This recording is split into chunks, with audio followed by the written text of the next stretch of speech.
Deer student, welcome back to Pharmastreet academy. So dear student, MCQ discussion series শুরু করেছিলাম এবং আজকেও একটা এমসিকিউ ডিসকাশন সিরিজ শুরু করব। বেশ কিছু ইম্পর্টেন্ট এমসিকিউ যেগুলো জিলেটের জন্য তো অবভিয়াসলি ইম্পর্টেন্ট, গভর্নমেন্ট ফার্মাসিস্ট থেকেও কিন্তু এখান থেকে কোশ্চেন দেখা যেতে পারে। তার সঙ্গে সঙ্গে ডিপ্লোমা ইন ফার্মাসির যে এক্সিট পরীক্ষা, সেই এক্সিট পরীক্ষার জন্যও কিন্তু এখান থেকে কোশ্চেন দেখা যেতে পারে। তো সুতরাং প্রত্যেকটা কোশ্চেন আমরা বুঝবো এবং তাদের অ্যাকর্ডিংলি আনসারগুলো কি হবে সেগুলো আমরা আজকে একটু ডিসকাশন করব আজকের এই ভিডিওতে। সো ফার্স্ট কোশ্চেন একদম বেসিক ফার্মাকোলজি থেকে, মানে যেটা হচ্ছে ফার্মাকোকাইনেটিক্স যে চ্যাপ্টারটা বা বেসিক ফার্মাকোলজি থেকে ফার্মাকোকাইনেটিক্স পোর্শন থেকে আজকের কোশ্চেনগুলো। First question, maximum drugs are followed by which of the following transport mechanism. দেখো, ফার্মাকোকাইনেটিক্সে যে অ্যাবজর্পশন একটা ড্রাগসের যদি হয় তার জন্য কি দরকার? ট্রান্সপোর্ট দরকার। তো বিভিন্ন ধরনের ট্রান্সপোর্ট মেকানিজম ফলো করেই কিন্তু একটা ড্রাগসের অ্যাবজর্পশন হয়। তো এখানে আমরা যে দেখতে পাচ্ছি আনসারে active transport, passive diffusion, filtration mechanism, facilitated diffusion, এগুলো সবগুলো হচ্ছে একটা একটা ট্রান্সপোর্ট মেকানিজম। কিন্তু ম্যাক্সিমাম ড্রাগস যেটা ফলো করে সেটা হচ্ছে প্যাসিভ ডিফিউশন, এবং যেখানে lipid soluble drugs mainly absorption হয়, এবং প্যাসিভ ডিফিউশন কিন্তু ম্যাক্সিমাম ড্রাগস, অলমোস্ট 90% ড্রাগস আমাদের কিন্তু প্যাসিভ ডিফিউশনের মাধ্যমেই ড্রাগসের মেকানিজম, মানে প্যাসিভ ডিফিউশনের মাধ্যমে ড্রাগসের অ্যাবজর্পশন হয়। Next question, which of the following statement are correct regarding passive diffusion. দেখো, প্যাসিভ ডিফিউশন সম্পর্কে আমাদের কোন যে স্টেটমেন্টগুলো চারটে দেওয়া রয়েছে অপশনে, তার মধ্যে কোনটা কারেক্ট সেটা আমাকে অপশন দেখতে হবে। তো এখানে দেখো, ফার্স্ট অপশন হচ্ছে energy not required. Obviously passive ডিফিউশনে আমাদের কোনো এনার্জি লাগে না, কোনো এটিপি দরকার নেই। ক্যারিয়ার নট রিকোয়ার্ড, কোনো ধরনের কোনো ক্যারিয়ার এখানে লাগবে না। Lipid soluble drugs can diffuse quickly. Obviously lipid soluble drugs যত বেটার, যত বেশি লিপিড সলিবল হবে তত বেটার তার অ্যাবজর্পশন। তাহলে অল অফ দ্য অ্যাবভ, তো এখানে কারেক্ট অ্যান্সার হচ্ছে all of the above. Next, absorption of morphine are increase from which of the following organ. Absorption of morphine are increase from which of the following organ, তার মানে এখানে কি বলছে যে মরফিনের অ্যাবজর্পশন কোন অর্গান থেকে বেটার অ্যাবজর্পশন হয়। তার মানে প্রথমে আমাকে জানতে হবে, আমরা সবাই এটা জানি যে অ্যাসিডিক ড্রাগসের অ্যাবজর্পশন অ্যাসিডিক মিডিয়াম থেকে, আর বেসিক ড্রাগসের অ্যাবজর্পশন কিন্তু বেসিক মিডিয়াম থেকে। তাহলে মরফিন কি, that is the one type of কি ড্রাগস? মরফিন হচ্ছে বেসিক ড্রাগস। তো বেসিক ড্রাগস যদি হয় তাহলে তার অ্যাবজর্পশন কিন্তু বেসিক মিডিয়াম, তার মানে ইন্টেস্টাইন থেকেই আমাদের কিন্তু অ্যাবজর্পশন বেটার। ঠিক আছে। নেক্সট কোশ্চেন হচ্ছে, which of the following drugs are shows high first pass metabolism. দেখো, এখানে high first pass metabolism drugs আমরা কিন্তু অনেক, আমরা জানি যে কিছু কিছু ড্রাগসের ফাস্ট পাস মেটাবলিজম কিন্তু অনেক বেশি হয়ে থাকে।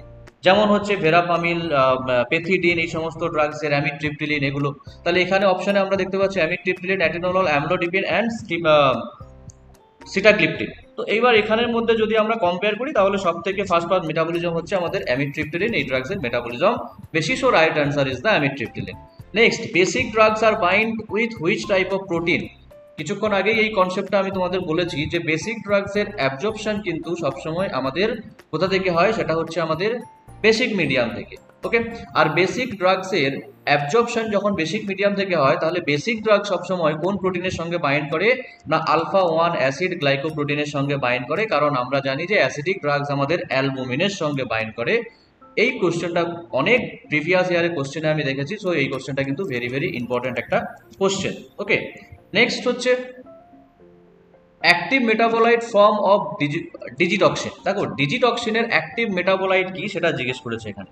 তো ডিজিটক্সিনের অ্যাক্টিভ মেটাবোলাইট সবসময় আমরা কি জানি না, ডিজক্সিন জানি। তাহলে right answer A is the correct. এবং বাকি যে ক্যানডিনন, তাহলে ক্যানডিননের কথা যদি বলি তাহলে ক্যানডিনন হচ্ছে কার অ্যাক্টিভ মেটাবোলাইট, সেটা হচ্ছে স্পাইরোনোল্যাকটোন। নেক্সট যদি বলি অ্যালোজেন্থিন তাহলে কার মেটাবোলাইট, সেটা হচ্ছে অ্যালোপিউরিনলের metabolite, active metabolite form. Primidone মানে প্রিমিডিন যদি আমরা বলি তাহলে সেখানে কার মেটাবোলাইট ফ্রম অ্যাক্টিভ মেটাবোলাইট, যেটা প্রিমিডিনের অ্যাক্টিভ মেটাবোলাইট আমরা জানি সেটা হচ্ছে phenobarbitone. Okay, so right answer A is the correct. Next, which of the following drugs are cause phase 1 metabolic reaction. এটা এখানে আমাদের কোশ্চেন। দেখো, ফেজ 1 মেটাবলিক রিঅ্যাকশনে আমরা কি জানি? অক্সিডেশন, রিডাকশন, হাইড্রোলাইসিস, এগুলোই হয়। তাহলে তাহলে এখানে আমাদের বেশ কিছু ড্রাগসও আমরা পড়েছিলাম যে ড্রাগসগুলো আমাদের ফেজ 1 মেটাবলিজমে যায়। যেমন এখানে যদি আমরা ড্রাগসের নাম বলি, ফেনিডয়েন, প্রোপ্রানোলল, প্রোকেন। তো এই যে ড্রাগসগুলো, এগুলো সব ড্রাগসগুলো বেসিক্যালি আমাদের কোথায় না, ফেজ 1 মেটাবলিজমে যায়। So all of the above is the correct answer. Okay. এছাড়াও আরো অনেক ড্রাগস রয়েছে যারা ফেজ 1 মেটাবলিজমে যায়, যেমন হচ্ছে প্রোগুয়ানিল, প্রোকেন, পেথিডিন, অক্সিটোসিন, এই সমস্ত ড্রাগসগুলো। পরের কোশ্চেন হচ্ছে which of the following is an important type of reaction in phase 1 metabolic reaction. কিছুক্ষণ আগেই বললাম ফেজ 1 মেটাবলিক রিয়াকশন আমাদের কি কি, অক্সিডেশন, রিডাকশন, হাইড্রোলাইসিস। তাহলে right answer is the all of the above. Active metabolite form of acyclovir, very very important question. অ্যাসাইক্লোভিরের active metabolite form কি সেটা আমাদের কিন্তু এখানে জিজ্ঞেস করে এবং এখানে কনফিউশন করার চেষ্টা করে, কিন্তু আমাদের মনে রাখতে হবে অ্যাসাইক্লোভিরের অ্যাক্টিভ মেটাবোলাইট ফর্ম হচ্ছে acyclovir triphosphate. Acyclovir triphosphate is the correct answer, কারণ অনেক সময় মনোফসফেট, ডাইফসফেট দিয়েও আমাদের কনফিউজ করার চেষ্টা করে।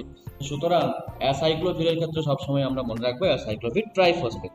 Next, which one of the following reaction are phase 2 metabolic reaction. দেখো এখানে বলেছে যে ফেজ 2 মেটাবলিক রিয়াকশন কোনটা, সেটা আমাদের কিন্তু এখানে অপশনটা দেখতে হবে। Which one of the following reaction are phase 2 metabolic reaction, glucuronide conjugation, glycine conjugation, methylation, sulphate conjugation.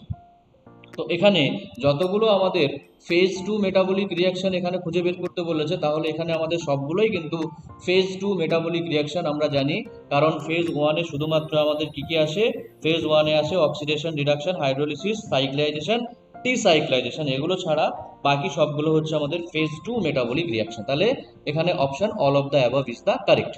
Okay, next, which one of the following drugs are enzyme inducer. Enzyme inducer আর enzyme inhibitor আমরা পড়েছিলাম ক্লাসে।